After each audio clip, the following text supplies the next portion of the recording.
Bhagavad Gita Kinchitadhita Ganga Jalalava Kanika Pita Sakradapi Namo Rari Samarcha Kriyate Tasyaya Menana Charcha Bhagavad Gita Kinchitadhita Ganga Jalalava Kanika Pita Sakradapi Namo Rari Samarcha Kriyate Tasyaya Menana Charcha.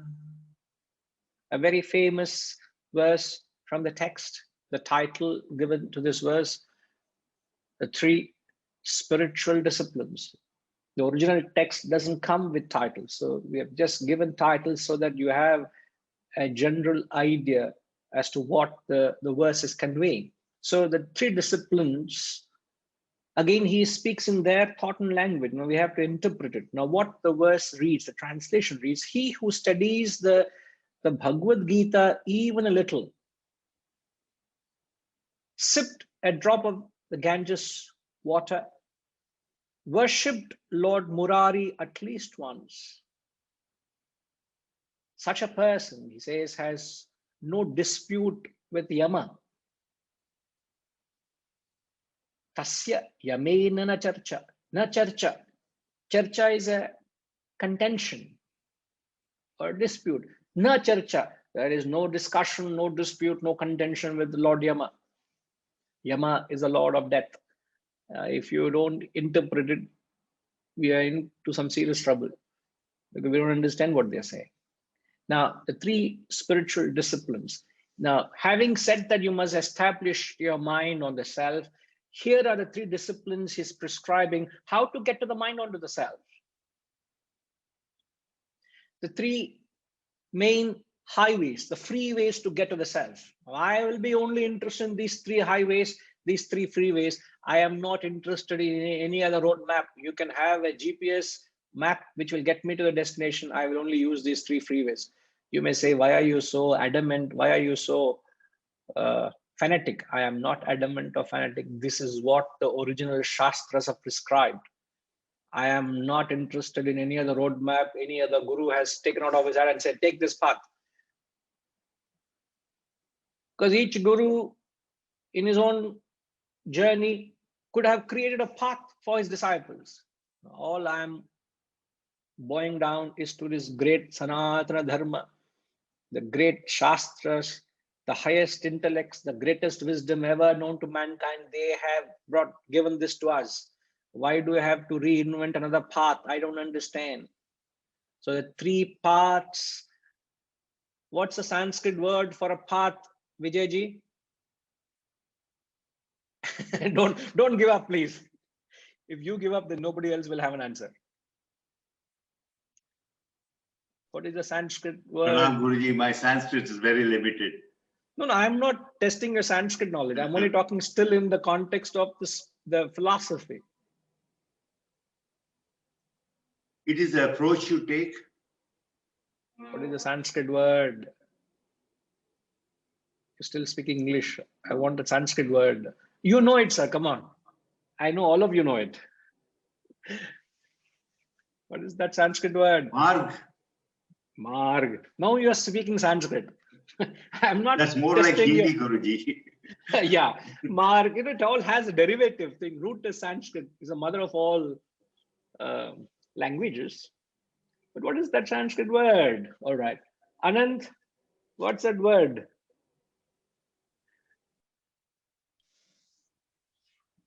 I was going to say Margam too. Okay. All right. No problem. Margam. Michelle?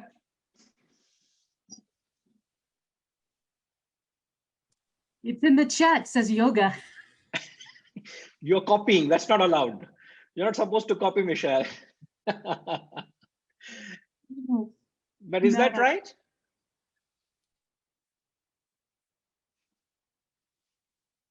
You think that's the right answer? I have no idea. Just because two people have said it and you have said it, maybe it's right. Harish said it. Yeah, Harish said it, and Hari also. Both Haris have said. Right. So And Hari. we have the blessings of both Haris. So because of their blessings, it is right. What, Okay. Harish ji? So you can jot it down. Harish ji, please shed some wisdom.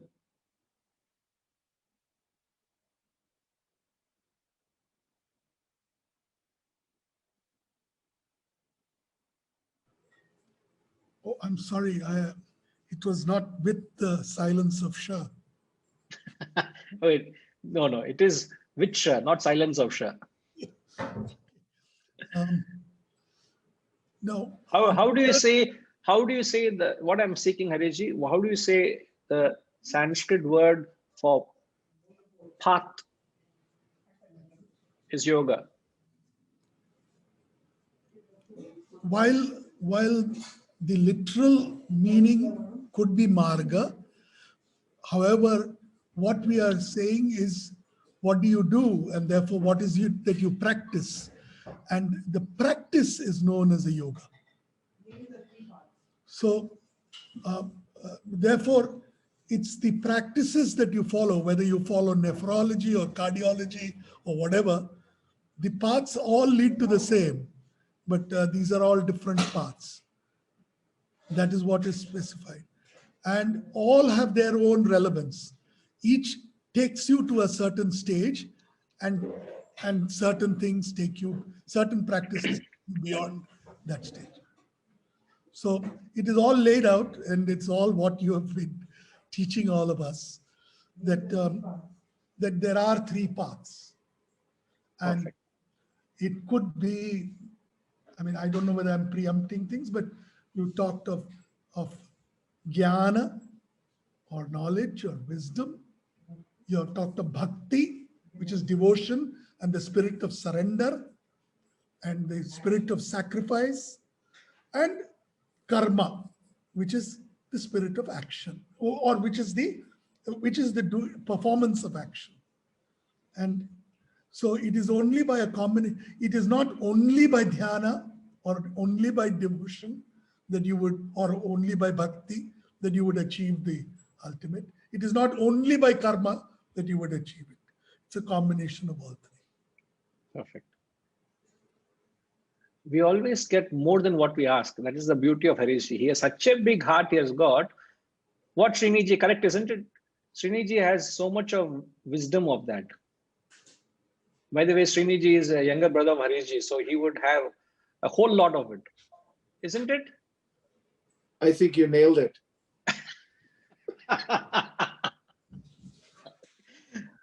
No, absolutely. I wouldn't take a word out what Harish ji have said. It is, in fact, very interesting to note the word yoga. It is the path. It is the journey. The word yoga means the path. Yoga is also the goal. Yoga, the derivative root word of yoga is yuj. Yuj means to join. Y-U-J. The Sanskrit derivative word of yoga is to yuj, to join. So yoga is seeking union. Yoga is also union. So one who has attained yoga means one who has attained that union with the self. So the word yoga is the path. The word yoga is also the goal, which is merging with the self. So the root, thanks Hariji for penning it down. The Sanskrit root word for yoga is yuj, is to join, to unite. So anyone who wants to unite to his self, to get back to the self, because we all have separated. The fact that you want to get back to the self, that intention, that thought, that effort to get back to the self is called yoga. And once you get back to the self, you already attained yoga. And the three free ways the Shastras have given us, when you engage your physical body to unite with the self, when you use action to get back to the self, is known as karma yoga. Karma is action. So when I use my action to purify myself to get to the higher is known as karma yoga. When I engage my mind to purify of the impurities at the mental level and get to the self is known as bhakti yoga. When I use my intellect to get over the intellectual impurities and unite with the self is known as jnana yoga. So the three parts are karma yoga, which is the path of action, bhakti yoga, bhakti, B-H-A-K-T-I,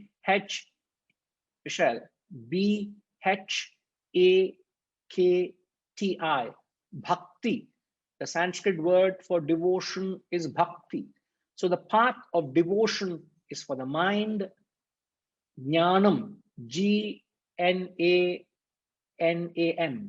jnanam, the path of knowledge is for the intellect. It's always threefold. The threefold path is because we have the three equipments. We've got a body, mind, and intellect. So the three equipments, three parts. There is no required of any other yogas. Today, if you go spirituality and if you type yogas in the Google, you will have so many yogas that are being marketed, so many yogas that have come up, so many yogas that are flourishing because there is an audience. That doesn't make it any richer, greater than the very foundation of our spirituality, the Sanatana Dharma. They talk of nothing other than that. So I am only have my blinkers on to these three parts. I have my blinkers on. I hope you also put your blinkers on and don't, you may heed to everything, but come back, you fall back to all this. Not that you would dismiss anything. I'm not ridiculing anything. I'm only trying to say this is the time-tested, proven paths which take you to the self. All you need to do is follow that. And as Hariji pointed out, these three parts, every one of us have a body, mind, and intellect. But spirituality is all about proportioning these three parts. How much of physical proportion is in you? How much of emotional quotient is in you? How much of intellectual quotient is in you is what you got to identify. And if you don't have this proportion, you will not be able to administer the right practice to bring about a desired result of a spiritual transformation. I'm not even talking about doing the right practice. I'm talking about the proportion of these three practices. Sriniji, something to clarify? Yes, please. Yeah, in this particular text, as you said, these are the three spiritual disciplines. Yes, sir. If I just connect or run a, what's the corollary is Gita is equivalent to knowledge and intellect, as I see it. Worshipping Murari is nothing but devotion. And I couldn't understand the concept of having a sip of Ganges. Is it the action of going to the Ganges? Is that the action? Is that the corollary to living a life of action or karma yoga? A slight correction, I would say. The first is right. Very little of the Gita, study of the Gita is an intellectual exercise. Drinking a drop of Ganges is symbolizing the path of devotion. Worshipping Murari is the path of action. Oh, I see. See, it even as I've said, it's their contemporary language. We will not understand, but unless until you decode it, you will know. Oh my God, is it what it is? So karma is worshipping Murari. Drinking a drop of Ganges is devotion, and study of the text of the Gita is jnanam, intellection.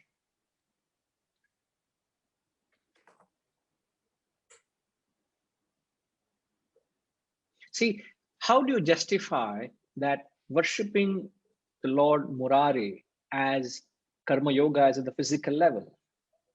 See, wherever there is an identification, wherever there is a feeling of love or devotion, wherever there is this identification, that love or identification expresses with the spirit of service and sacrifice. You have love for your child, you will sacrifice any amount of time, any amount of your resources to bring up your child, isn't it? Because you have that love, you have that identification. You wouldn't mind going to any length to serving a cause because you identify with the cause. So service and sacrifice are nothing but an expression of love, devotion, in fact, an identification. So where there is love, there is service and sacrifice. So when you worship the Lord, worship is nothing but devotion. When you worship the Lord, when you love the Lord, you will serve the Lord. So service is an expression of gratitude. Again, the bottom line is there is this identification, love and devotion.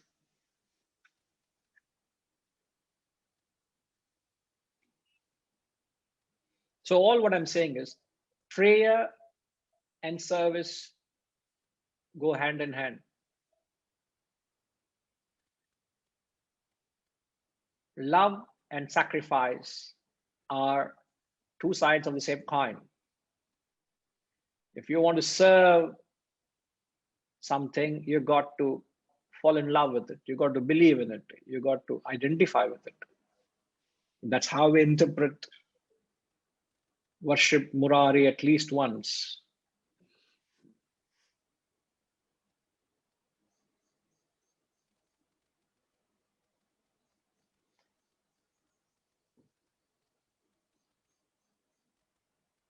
And drinking, I'll expand on it. We're almost coming to an end of the text of the class today. I'll come back to it and explain with, if there is any ambiguity about this, I'll explain with a greater clarity. But for now, just take a note that worship, wherever there is devotion, wherever there is that feeling of identification, there is expression of love. How do you express your love? How do you express your devotion to the Lord? It's by serving His creation. How do you have any love greater to the Creator? Just by serving His creation. Karma Yoga is to perform actions with a spirit of service and sacrifice. There's a spirit of yajna when you perform that action. And Ganges symbolizes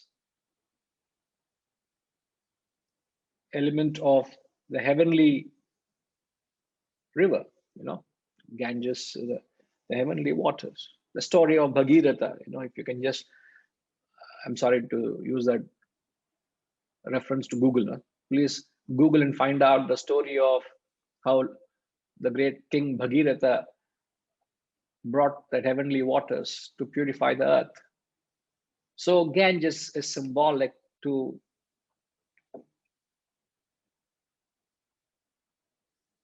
the higher knowledge. So drinking a drop of Ganges is you bowing down to anything heavenly, anything transcendental, spirit of devotion. So when you bow down, there is an element of devotion. So the devotional people actually take it literally that they drink a drop of Ganges. You go to the current Ganges into the plains, you will not want to go anywhere near the Ganges. Oh my God. Hari Om. I would say I will take a step back, you know. Perhaps you might want to consider that you go up into the mountains and where the very source is, perhaps there you might want to take a chance, but not anywhere down the plains. Symbolic, don't take it literally. And then he says, he qualifies it, very little of the Gita. It's so important. The amount of Gita you have is, you have too much knowledge. Again, to what's the proportion? So he says, even a little bit, kinchit Gita, a little bit of this knowledge is enough to transform you. I'll go into the greater detail of this when we come back next week. Reddy Garu, don't be, he's wonderstruck what's happening. So if you have, I'm sure you have been aware, I don't know whether you have taken note from this week that the timings for us have shifted to 5:30 a.m. Yeah, I'm totally confused. I was not aware of Pranam Guruji. No That's where I problem. just started as thinking how it's going to be end the program. No, your expression said it all, so I had to just clarify that. But in fact, yesterday message also came with 6:30 today's. No, in fact, I checked. I think there was a last minute reminder as well to say that it is shifted to 5:30. But no harm, sir. Nothing Okay. is lost. Everything is captured. It would be there very soon with you with the recording, so you can access it. I'm very great to know that you catch up my feelings. That's really great. No. See, that's the only way I can, given the times we are, the least we could do is switch on your camera so that we connect well. The only objective is I'm able to convey and connect with you all. And if we do that, I'm able to feel even the slightest of emotion. I'm able to capture with little that I can see of you all. I can connect with you all. That's our only objective, So, but we'll come back to it. Certainly, you've not missed much, sir. We'll come back to it and we'll Thank take you. it forward. Right? Thank you. Namaskar. Om Purnamada Purnamidam Purnat Purnamudachyate Purnasya Purnamadaya Purnamevavashishyate. Om Shanti Shanti Shanti. Harihi Om. Shri Gurubhyo Namaha. Harihi Om.